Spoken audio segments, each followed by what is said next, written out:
So, Cenk Uygur called Briahna Joy Gray the fake left. Sabby Sabs responded. And actually, Cenk Uygur was right. He was correct on this one. Briahna Joy Gray is the synthetic left. Cenk Uygur. So, I'm going to break this down. We're going to watch a little bit snippet of Sabby Sabs. We're going to watch up until Cenk Uygur says that Briahna Joy Gray is synthetic left. And then we're going to call out Briahna Joy Gray as synthetic left and as an asset to the ruling class.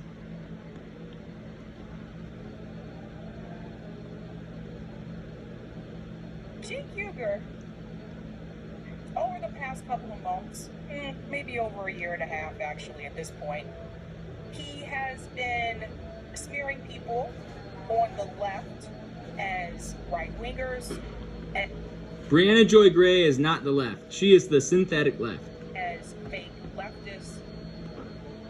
People like Jimmy Dore, people like Glenn Greenwald. Although I don't know if I would ever say that Glenn Greenwald is a leftist per se. I don't think he's ever said that, but you get the idea.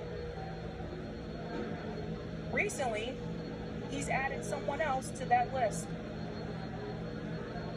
He's now added Briahna Joy Gray to that list of fake leftists. I kid you not. Well, he was right. Even if he was right for the wrong reasons, he was right. Briahna Joy Gray is fake left. I have a lot to say about this, so just watch what he said. Let me play the video, and then I'll come back and comment, because, oh, Cenk, you have some nerve for this one. So this was shared by Mediaites. I think that's how you say this, Mediaites. So Cenk had an interview with them. Cenk Uygur slams fake progressives like Briahna Joy Gray, Glenn Greenwald, Jimmy Dore, and Rubin Report. So, Jimmy Dore is the only real leftist on that list. I'm just going to say it first and foremost. Glenn Greenwald's kind of a social democrat. Briahna Joy Gray is a fake leftist who has hella ties to the ruling class, so we're going to get into that. And Dave Rubin is a right-wing Zionist. For cozying up to Tucker Carlson. First of all, Dave Rubin hasn't been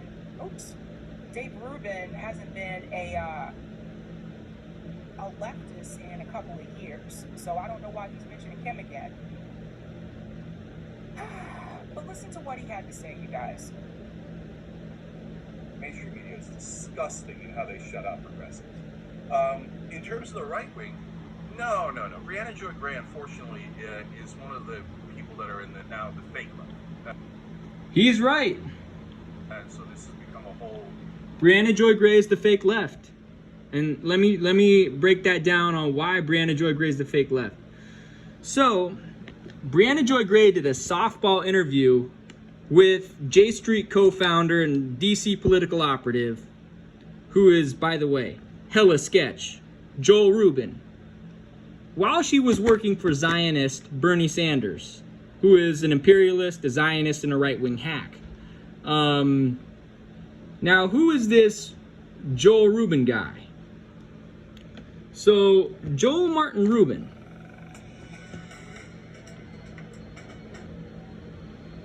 We're gonna watch the interview after I introduce who Joel Martin Rubin really is. Joel Martin Rubin is an American politician and media commentator on domestic, political, and Middle East affairs. Rubin is the vice mayor of the town of Chevy Chase, Maryland, and served as a Obama administration State Department official. He was also in charge of Jewish outreach for Bernie Sanders' 2020 presidential campaign. So let's talk about his early life and education. He was born in 1971, and for undergrad, he went to Brandeis University, where he received a bachelor's degree in politics. And then he went on to study at Carnegie Mellon University's Heinz College, where he received an MS in public policy and management with minor in business administration. So he served in the Peace Corps in Costa Rica, and by the way, the Peace Corps is an arm of U.S. imperialism that collaborates with the CIA. Rubin was the founding member of J Street, a liberal Zionist advocacy organization dedicated to promoting Zionist normalization. And Rubin worked on Capitol Hill as legislative assistant to Senators Tom Harkin, Democrat from Iowa, and Frank Lautenberg, Democrat from New Jersey. He has worked for 3 U.S. agencies in both Democrat and Republican administrations: U.S. Department of Energy, USAID, and the State Department. In January 2015, when he served in the State Department as the Deputy Secretary of State for Legislative Affairs in the Obama administration, he was an official government witness and testified to the House Select Committee on Benghazi. Post-Obama career. Rubin ran for Congress in 2016 in Maryland's 8th Congressional District in what was the most expensive congressional primary in American history at the time. In 2018, he ran in the Democrat primary for Maryland House of Delegates. Rubin was a founding board member of the Jewish Democratic Council of America, established in 2017 in the wake of the Unite the Right Charlottesville rally. He joined Bernie Sanders' 2020 presidential campaign as head of Jewish outreach. Rubin appears as a political commentator on American networks such as MSNBC and Fox News, and on international networks such as I-24, which is a Zionist network, by the way, CGTN, and Al Jazeera. He also writes political and national security commentary for Axios, The Forward, Washington Jewish Week, and The Hill. Rubin was a surrogate for the 2012 Barack Obama presidential campaign, an advocate for the nuclear deal as the policy director for the Plowshares Fund, and as a commentator on the 2012 Benghazi attack. Following the 2018 Pittsburgh synagogue shooting at his hometown synagogue, Tree of Life, or La Simcha congregation, Joel Rubin appeared on Fox News and MSNBC to discuss the attack, later commenting on the rise of anti-Semitism in America after the 2019 Poway synagogue shooting. Rubin frequently comments on foreign policy and congressional politics for networks such as Fox News, MSNBC, and BBC and Al Jazeera. Joel has also appeared in Jewish magazines for his political work. Awards and honors. In 2008, Rubin was awarded the Congressional Staffer of the Year Award from the Military Officers Association of America. Rubin was awarded the State Department's Superior Honor Award in 2005. So this Joel Rubin guy, he is a Zionist and imperialist and ruling class political operative. But Briahna Joy Gray gave him a softball interview. He is ruling class through and through. Now let's go through what each of these institutions he's been a part of. Let's start out with the Peace Corps. So here it says in the Peace Corps on the Wikipedia page that there have been hella criticisms about the Peace Corps. And there was an article.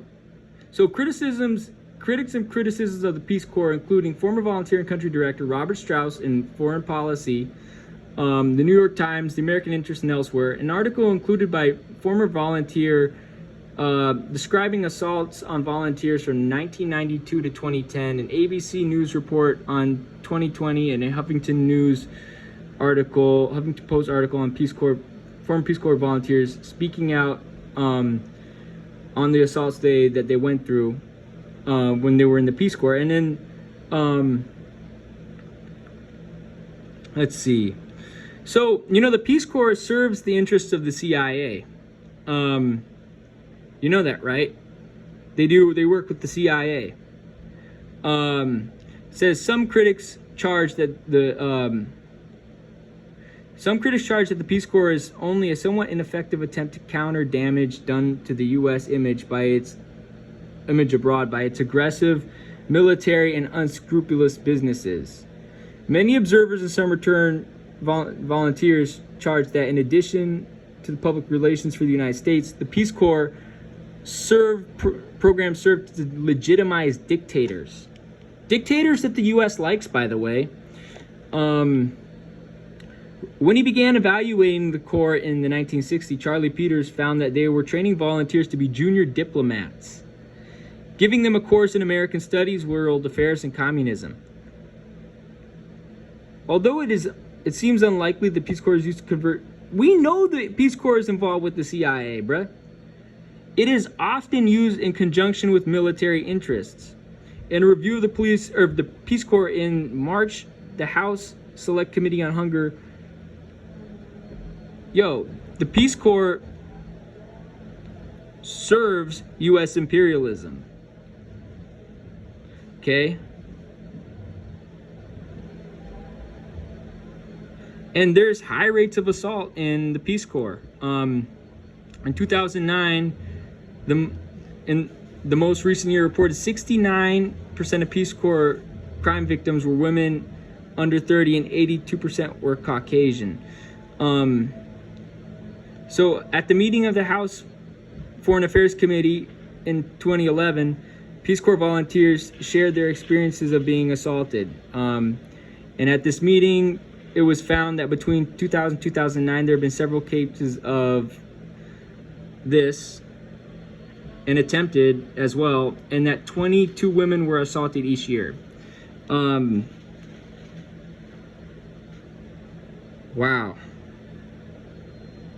So the Peace Corps is a toxic environment, and they put their volunteers through traumatic experiences, and they also brainwash their volunteers to be assets of the U.S. empire. So that's kind of sus. Now let's talk about the J Street component. Let's pull that up.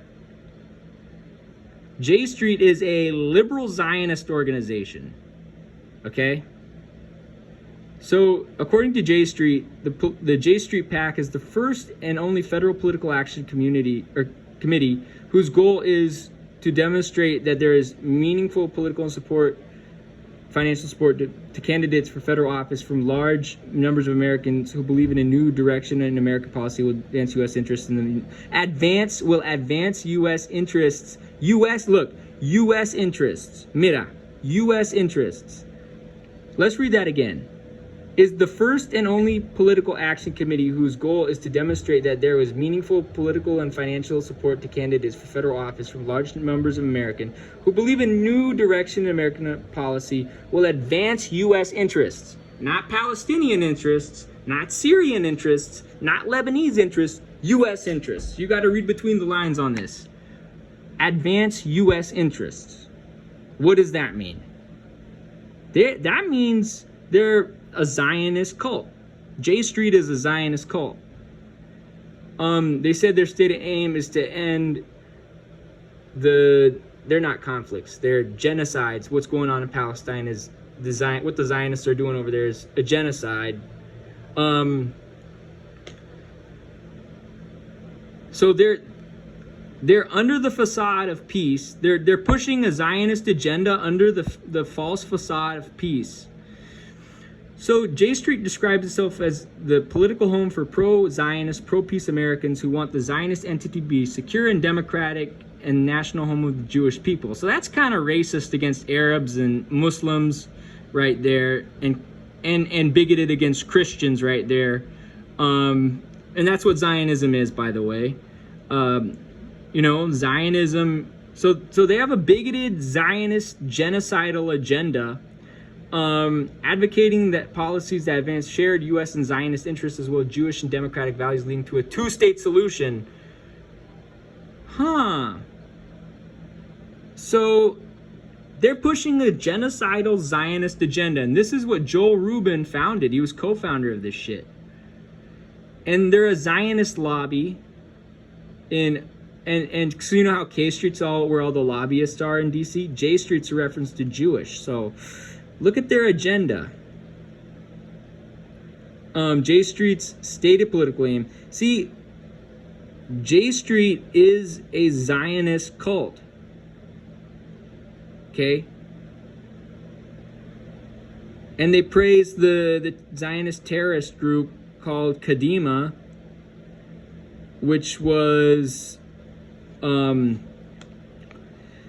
basically an implementation of Ariel Sharon's plan of disengagement. So it's basically a Zionist cult. Okay? And there's all kinds of sketchy, disingenuous people involved in J Street. J Street promotes genocide, you know? So their executive director is Jeremy Ben-Ami, a former domestic policy advisor to the Clinton administration. Ben-Ami's grandparents were genocidal Zionist maniacs who genocided millions of Palestinian people in Jaffa.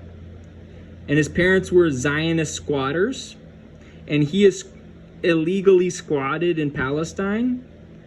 And he's worked for groups including the Center for Middle East Peace and the Geneva Accord.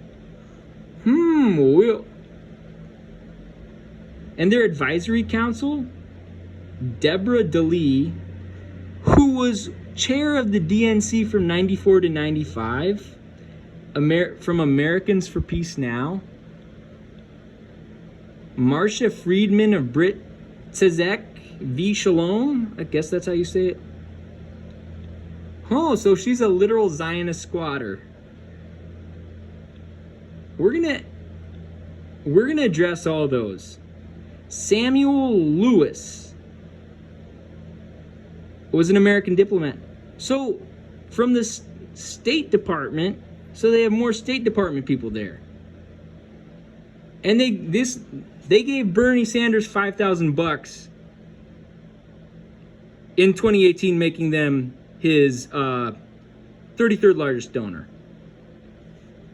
So they have a political action committee, and they raised $600,000 in 2008, and they raised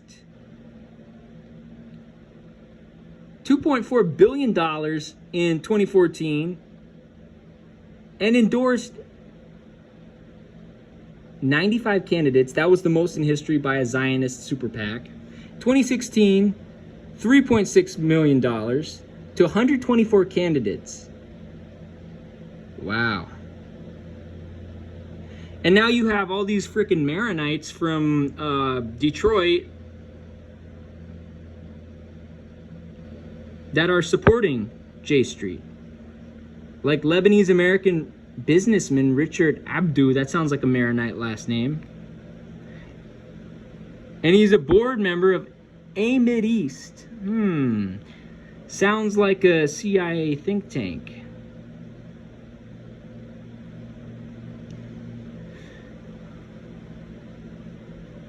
Sounds like a CIA think tank. Yeah.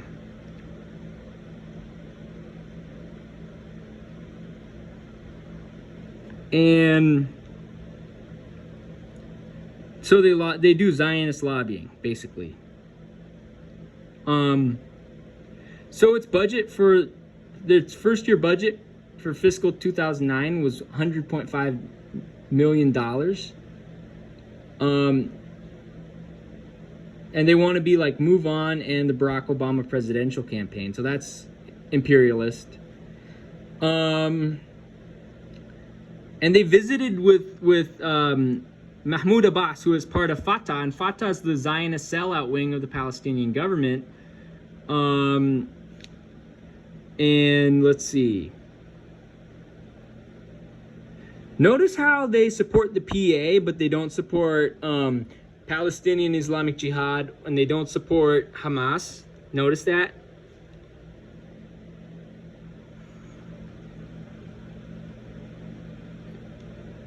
So, and they normalize the Zionist entity and work with the Zionist terror cult called Kadima.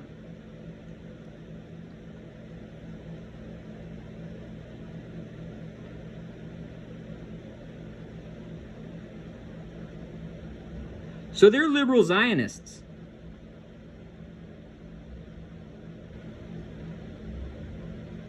And they're funded by George Soros. Confidential IRS documents contained by the Washington Times in 2010 showed that George Soros had been a donor to J Street since 2008. Approximately $750,000 from Soros and his family, together with donations from Hong Kong-based businesswoman Consolacion Esticul, amounted to about 15% of J Street's funding in its early years. In previous statements on his website, J Street had seemed to deny receiving any support from foreign interests and from Soros, a bête noire to conservatives. Jeremy Ben-Ami apologized earlier for making misleading statements regarding funding from Soros and clarified that donors to 501c organizations are promised confidentiality by law and challenged critics to make public the contributors to opposing organizations. Rabbi Steve Gutow, president for the Jewish Council of American Affairs. So they're funded by George Soros. That's who they're funded by. So this guy, Joel Rubin, is buddies with Barack Obama and George Soros. Like, you can't make this shit up. You can't make this shit up.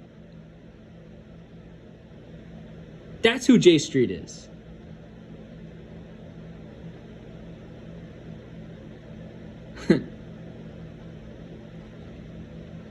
That's who J Street is. Now let's talk about USA. Did I put there?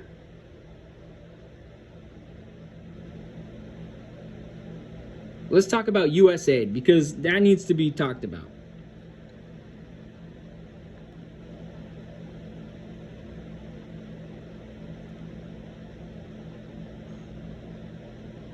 Let's talk about USAID.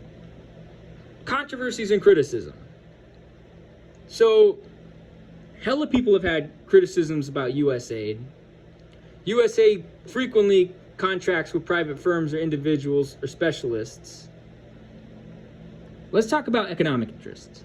USAID states that U.S. foreign assistance has always been twofold purpose of furthering America's foreign policy interests in expanding democracy and free markets while improving the lives of citizens of the developing world. Non-government organization watch groups have noted that as much as 40% of the aid to Afghanistan has found its way back to donor countries through awarding contracts at inflated costs. Although USAID officially selects contractors on a competitive and objective basis, watchdog groups, politicians, foreign governments, and corporations have occasionally accused the agency of allowing the bidding process to be unduly influenced by political and financial interests of the current presidential administration. Under the Bush regime, for instance, it emerged that all 5 implementing partners selected to bid on a $6 million Iraq construction contract enjoyed close ties to the administration. Political interests. Some critics, such as the journalist and author Benjamin Dangle and Eva Gollinger of the Venezuelan government, who focus on the cases of Bolivia and Venezuela, say the U.S. government gives aid to reward political and military partners rather than advance genuine social or humanitarian causes. William Bloom has said that in the 1960s and early 1970s, U.S. aid maintained a close working relationship with the CIA, and agency officers operated under U.S. aid cover. The 1960s era Office of Public Safety, a now disbanded division of U.S. aid, had mentioned as an example of this having served as a front for training police and counterinsurgency methods, including torture techniques. Folha de São Paulo, Brazil's largest newspaper, accused U.S. aid of trying to influence political reform in Brazil in a way that would have purposefully benefited right-wing parties. U.S. aid spent $95,000 in 2005 on a seminar in the Brazilian Congress to promote a reform aimed at pushing for legislation punishing party infidelity. According to U.S. papers acquired by Folha, I hope I'm saying that right, because I don't know what that means in Portuguese, but that's a bad word in Spanish. Under the Freedom of Information Act, the seminar planned to coincide with the eve of talks in the country's Congress on a broad political reform. The papers read that although the pattern of weak party discipline is found across this political spectrum, it is somewhat less true of parties on the liberal left, such as the Workers' Party. The papers also expressed concern about the indigenization of the conference, so that is not viewed as providing a U.S. perspective. So they're trying to whitewash U.S. imperialism and give it a black or native facade, depending on the situation. The event's main sponsor was the International Republican Institute. That's a sketchy front group for the Republican Party. In the summer of 2012, the ALBA countries, the alliance of the Bolivarian Alliance of Peoples of Our America, Venezuela, Cuba, Ecuador, Bolivia, Nicaragua, St. Vincent of the Grenadines, Dominica, and not Dominican Republic, the Dominica that David Registi, my buddy David Registi's from, that he represented in the Pan Am Games, and Antigua and Barbuda called on its members to expel U.S. aid from their countries.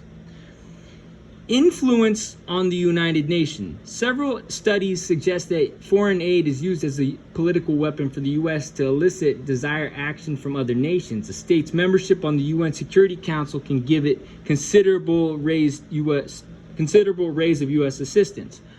In 1990, the Yemeni ambassador to the United Nations, Abdullah Saleh Ashtal, voted against a resolution for a U.S.-led coalition to use force against Iraq.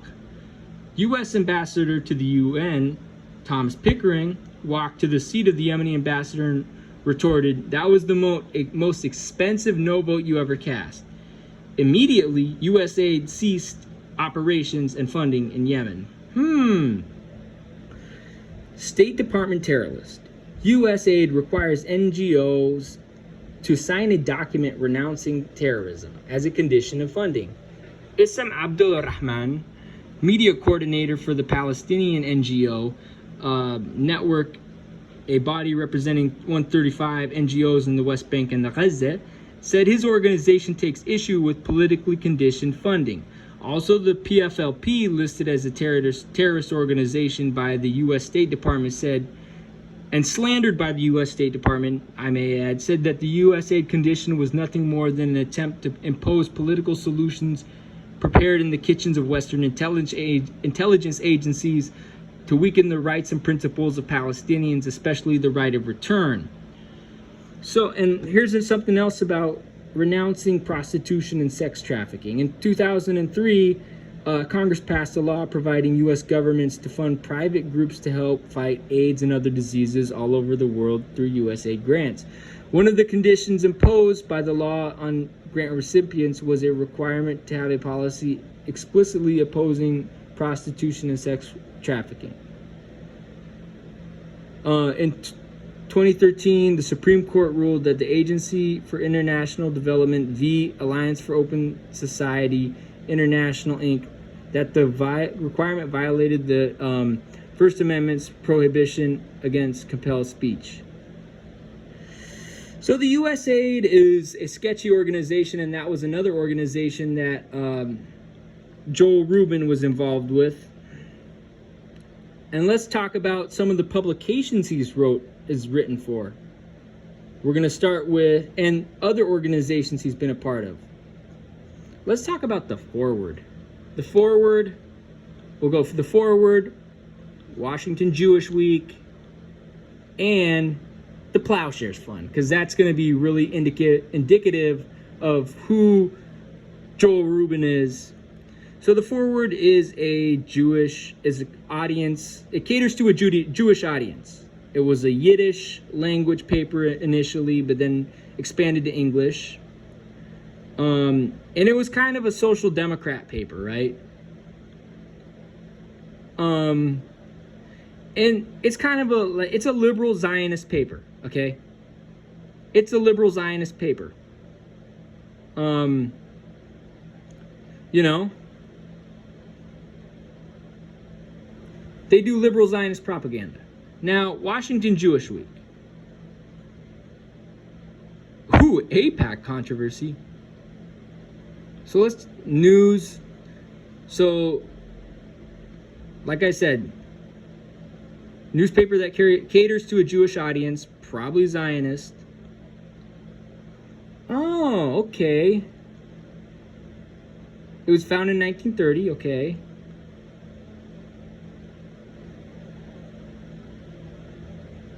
(1992), a story by Robert Friedman in the Village Voice accused Kapoloff of firing WJW managing editor Andrew Silo Carroll as a result of a move by the AIPAC to flex its muscles when the editor didn't toe the AIPAC line.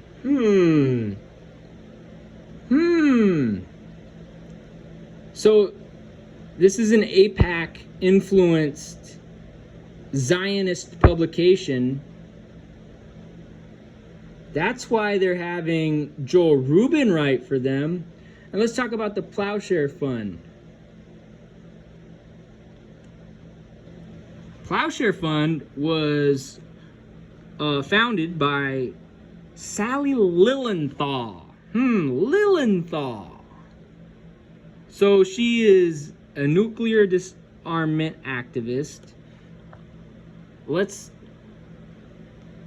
And the issue areas. So they're supposedly about peace, but